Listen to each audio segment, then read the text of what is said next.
I think people enjoy it because they're creative and they are recreating something that happened, and it's the joy of seeing a painting and making that painting come to life. Delving down into history as well and living that. And you ask yourself those questions. What would I have cleaned my teeth with? What would I have washed with? What would I have done all of these things with? So suddenly, the diaries of the actual people that were there become important. Those little quotes that are hidden inside people's notebooks and things become essential insights into how people lived.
And historians and reenactors do work together, and I'm in contact with professors of history in universities all around the world, and I've got a very open mind, so I'm continually sharing and having information shared with me and building up that body of evidence, rather than they're this and we're this and all this.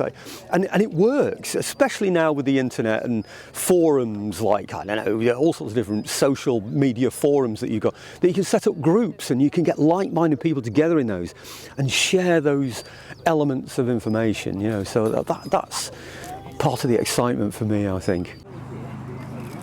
There's one of these, because these are swan feathers, and you might get goose feathers as well. And let's start with the one that I haven't. There we go. Now, how would you make one of those into a pen, do you think? Would you start a little bit at the end?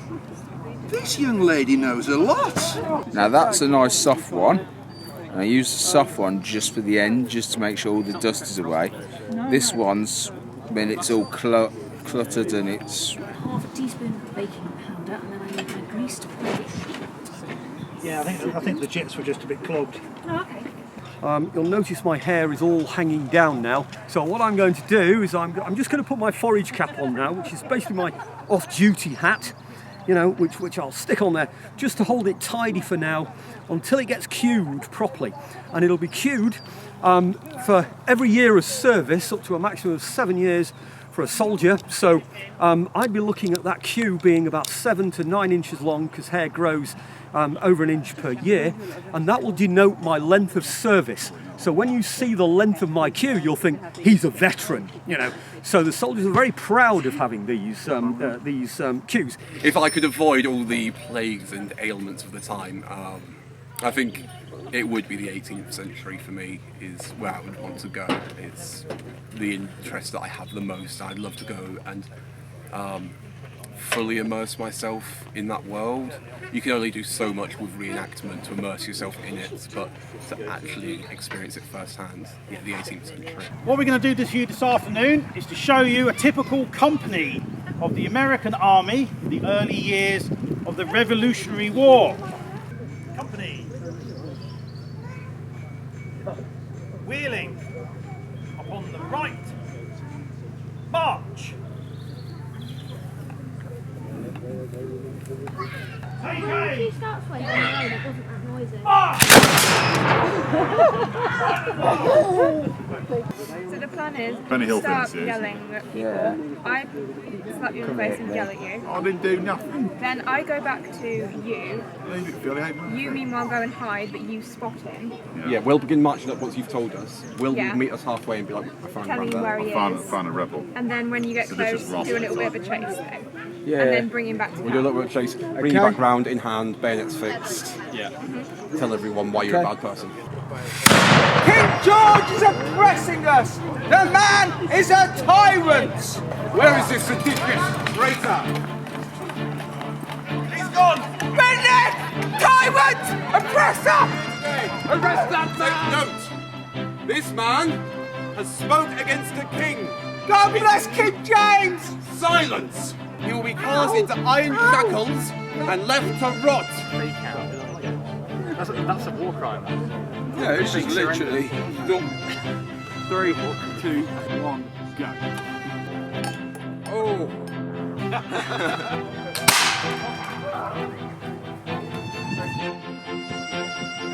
You ain't seen me, right? There are different societies that work in different ways. Some people, the kind of clothing that they wear is less important than the group sort of camaraderie and going to the beer tent and having a great time together and stuff. You know, their priorities are slightly different. And some people, that is less important, and it's more important for the actual stitch count, you know, the actual fabric and things. And sometimes you get people that cross all of those things. And I've never seen a reenactor go down a parade on a march anywhere without searching out for the shop front they march past that reflects them as they go past. Yeah, because they want to see that. And what they would most want to see is that image where they think, I look like somebody from that period, from that drawing, from that etching, from that painting, from that little sketch or whatever, you know. I am that person and I've recreated that. So it's not like you're saying, look how wonderful I am. It's like saying, look how like I am to that. Look how I've recreated this and look how people can see me doing this. For instance, the hat now, you see I'm wearing it like this. You know, most people were, you know, the cocked hat right in the middle there. The British soldiers are wearing it here so that they're, you know, so that the gun would go up the side. It's practical, and they pull it down on one side, and we see this in pictures, you know, because it works. It's a practical thing. It might not look quite normal to other people. I think, well, that's a bit off, but then they go to that page and go, I know he's doing that now, you know, I know why, you know. So it's that sort of thing, I think, really.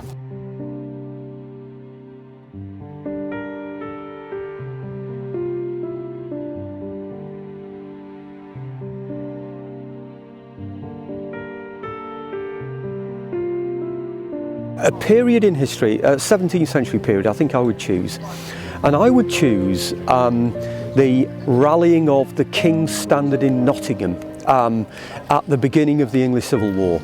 I would like to bring my colours, bring my entourage to the support of the King at that time there. And I would like to be a dragoon rallied to that cause. I would like to get a farmer's horse, mount that, take a musket from somewhere and arrive there and say, I'm here, and perhaps bring some friends along as well and say, we are here for your cause. And one of the things that happened, one of the awful things in history was, we're told that that flag blew down at that time. Right. So if I was to go back in history and I was to be there, I would be stood right next to that colour and it would not fall.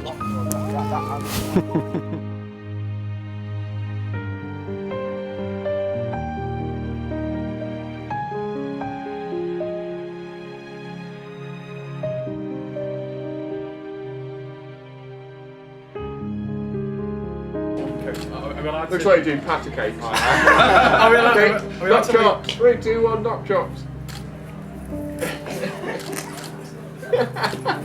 Yes!